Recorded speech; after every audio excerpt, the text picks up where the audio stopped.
Kembali lagi dalam pembahasan antihipertensi. Materi kali ini yaitu tentang golongan diuretik.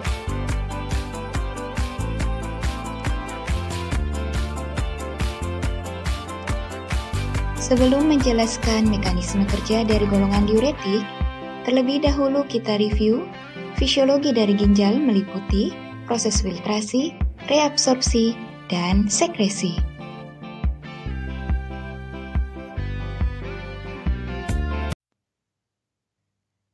Selanjutnya, kita akan menjelaskan bagaimana terjadinya proses filtrasi, reabsorpsi, dan sekresi di tubulus ginjal.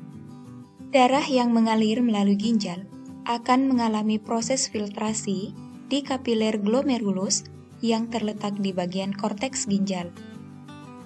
Kapiler glomerulus merupakan bagian yang permeabel terhadap air dan elektrolit. Tekanan hidrostatik di kapiler glomerulus menyebabkan filtrasi air dan elektrolit masuk ke dalam ruang Bowman dan tubulus proksimal. Setelah mengalami proses filtrasi, sekitar 60-70% ion natrium akan mengalami proses reabsorpsi secara isosmotik di bagian tubulus proksimal, yang artinya bahwa setiap molekul Na disertai dengan molekul air yang mengalami proses reabsorpsi. Selanjutnya, di bagian descending loop of Henle, air mengalami proses reabsorpsi sehingga terjadi pemekatan urin.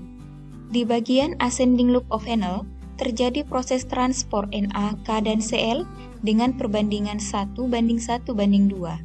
Sekitar 25% ion Na di bagian ini akan mengalami proses penyerapan kembali. Di bagian tubulus distal, sekitar 5% ion Na akan mengalami proses penyerapan melalui kotransporter NaCl. Lanjut di bagian duktus pengumpul, ion Na mengalami penyerapan sekitar 1-2%. Penyerapan ion Na disertai dengan ekskresi ion hidrogen dan ion kalium. Transporter di bagian duktus ini diatur oleh hormon aldosteron yang dilepaskan di bagian korteks adrenal. Peningkatan hormon aldosteron akan meningkatkan absorpsi Na dan ekskresi ion hidrogen serta ion kalium. Yang terakhir, terjadi proses penyerapan air yang dipengaruhi oleh antidiuretik hormon atau disingkat ADH, di mana ADH ini dilepaskan pada bagian hipofisis.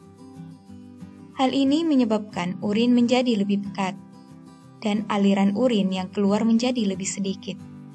Total ion Na yang dikeluarkan dari urin dalam kondisi normal yaitu kurang dari 1%. Bagaimana mekanisme obat-obat golongan diuretik dalam menurunkan tekanan darah? Diuretik menyebabkan peningkatan pengeluaran urin atau menyebabkan terjadinya diuresis. Diuresis dapat terjadi dengan meningkatkan pengeluaran ion natrium ke dalam tubulus ginjal. Dengan kata lain, jika ginjal mengeluarkan lebih banyak ion natrium, maka ekskresi air juga akan meningkat, sehingga volume darah dan cardiac output menurun. Hal inilah yang menyebabkan terjadinya penurunan tekanan darah. Obat golongan diuretik terdiri atas 3 kelas. Yang pertama, loop diuretik, diuretik tiazid, dan diuretik hemat kalium.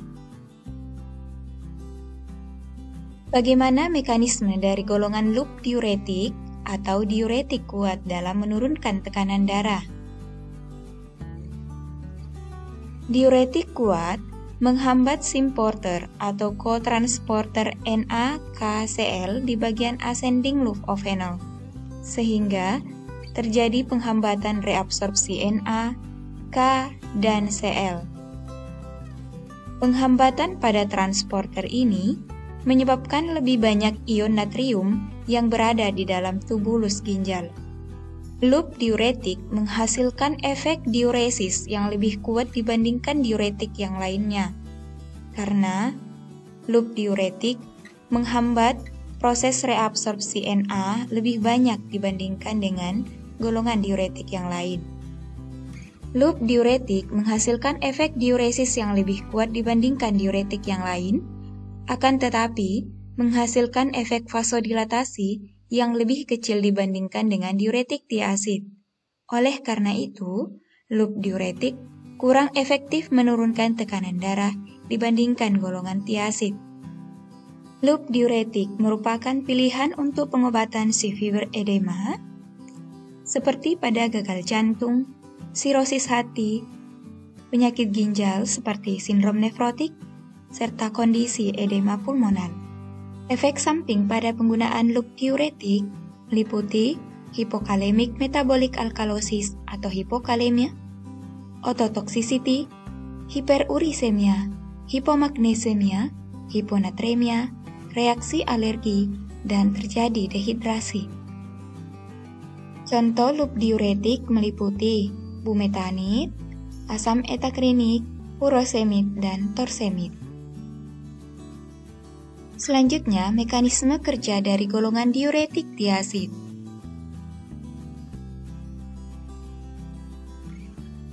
Diuretik tiazid berkompetisi dengan ion klorida berikatan dengan kotransporter NaCl yang selektif terekspresi di tubulus ginjal. Hal ini menyebabkan diuretik tiazid menghambat transport ion, sehingga menimbulkan efek natriuresis yang disertai dengan kehilangan ion potasium dan ion bikarbonat. Inhibisi kotransporter pada penggunaan tiazid akan menurunkan kadar Na intraseluler pada sel tubulus yang menghasilkan penurunan kadar kalsium intrasel.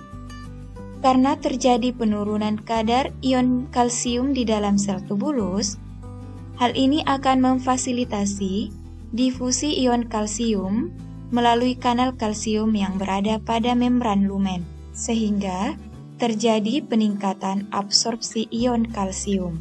Karena tiazid menyebabkan terjadinya peningkatan absorpsi kalsium, maka tiazid dapat digunakan dalam penanganan osteoporosis atau penanganan kekurangan ion kalsium. Diuretik tiazid akan menyebabkan terjadinya pengeluaran ion Na dan air yang lebih banyak ke dalam tubulus, kemudian dapat menyebabkan terjadinya hipokalemia, dan menyebabkan terjadinya peningkatan reabsorpsi ion kalsium. Diuretik tiazid tidak efektif digunakan pada kondisi ginjal dengan laju filtrasi glomerulus kurang dari 30-40 ml per menit. Selain itu, diuretik tiazid dikontraindikasikan pada pasien yang hipersensitif terhadap obat turunan sulfonamid karena tiazid memiliki struktur yang mirip dengan golongan sulfonamid. Efek samping pada penggunaan tiazid yaitu menyebabkan terjadinya hipokalemic metabolic alkalosis karena terjadi peningkatan pengeluaran ion kalium ke dalam tubulus, menyebabkan terjadinya hiperurisemia. Tiazid dan loop diuretik menghambat transporter yang terlibat dalam sekresi asam urat, sehingga menyebabkan penurunan pengeluaran asam urat di ginjal. Hal inilah yang menyebabkan tiazid dan loop diuretik dapat menyebabkan terjadinya hiperurisemia. Penggunaan tiazid juga dapat menyebabkan terjadinya hiperglikemia, karena tiazid menyebabkan kondisi hipokalemia. Hipokalemia menurunkan kemampuan sel beta mensekresikan insulin via ATP sensitive channel potasium. Selain itu, tiazid menyebabkan hiperlipidemia serta hiponatremia. Contoh diuretik tiazid yaitu klorotiazid, klortalidon, hidroklorotiazid, indapamid, dan metolazon. Selanjutnya, kita akan menjelaskan mekanisme kerja dari diuretik hemat kalium. Diuretik hemat kalium memiliki mekanisme kerja di bagian duktus pengumpul. Sel tubulus pada duktus pengumpul ini mengabsorpsi ion Na melalui kanal Na di bagian membran luminal. Influx Na ke dalam membran luminal mengakibatkan potensial membran menjadi lebih negatif, sehingga terjadi reabsorpsi ion klorida dan pengeluaran ion potasium. Na di dalam sel akan ditransfer melalui Na-K-ATPase yang berada di membran basolateral. Pompa Na-K-ATPase diatur oleh hormon aldosteron. Aldosteron merupakan hormon yang mengaktifasi reseptor mineralokortikoid yang terekspresi banyak di bagian duktus pengumpul.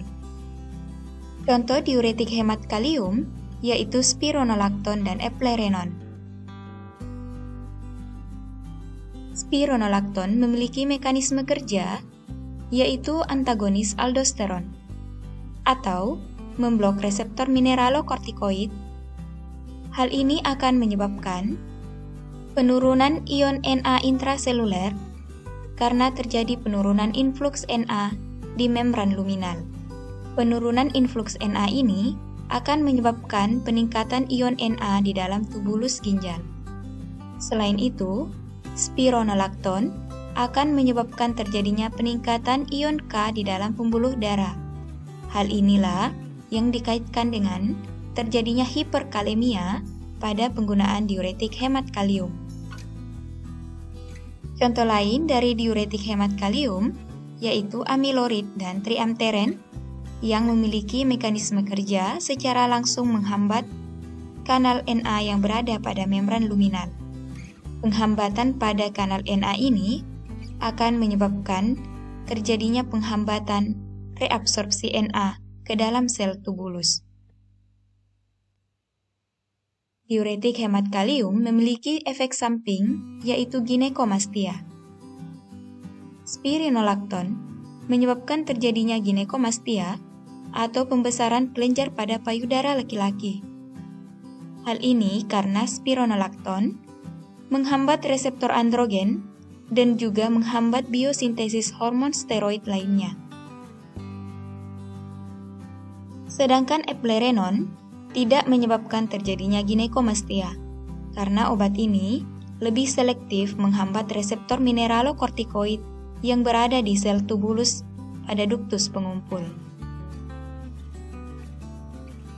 Indikasi pada penggunaan diuretik hemat kalium yaitu untuk penanganan hipertensi, hiperaldosteronisme, serta hipokalemia.